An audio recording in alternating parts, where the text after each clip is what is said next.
क्या कोई भी एमपी कभी भी उठ के किसी भी पार्टी में मर्ज हो सकता है बिना अपनी पार्लियामेंट की मेंबरशिप लूज किए?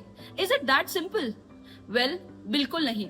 इंडियन कॉन्स्टिट्यूशन में इसके लिए एक स्पेसिफिक प्रोविजन है। राघव चड्ढा और उन 6 अदर आम आदमी पार्टी के एमएलए ने वही लीगल प्रोविजन का यूज करके आम आदमी पार्टी से बीजेपी में मर्ज हुए हैं। नॉर्मली एक इलेक्टेड एमपी जब अपनी पार्टी छोड़ के दूसरी पार्टी को ज्वाइन करता है तो इंडियन कॉन्स्टिट्यूशन के 10th शेड्यूल के हिसाब से उन्हें पार्लियामेंट की मेंबरशिप से डिस्क्वालीफाई किया जाता है। ये है हमारा एंटी डेफिकेशन लॉ। 1967 में हरियाणा में गयालाल नाम के एक एमपी ने एक ही दिन में 3 पार्टीज बदल ली थी।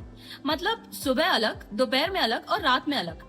ऐसे करके एक फ्रेज बड़ा कॉमन हो गया जो हम आज भी यूज करते हैं, आया राम गया राम।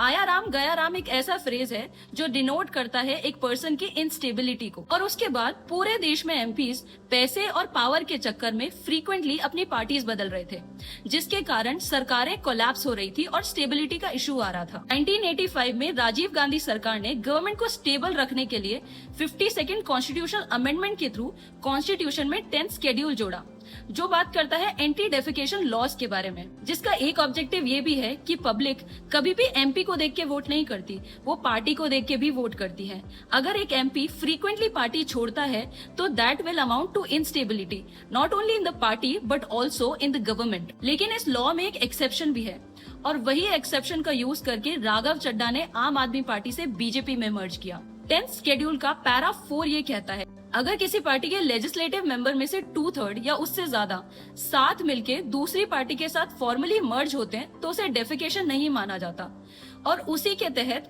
पार्लियामेंट की मेंबरशिप से भी डिस्क्वालीफाई नहीं किया जा सकता। आम आदमी के टोटल 10 मेंबर ऑफ पार्लियामेंट है, जिसमें से 7 मेंबर ऑफ पार्लियामेंट ने रिजाइन कर दिया और डिसाइड किया बीजेपी के साथ मर्ज करने का।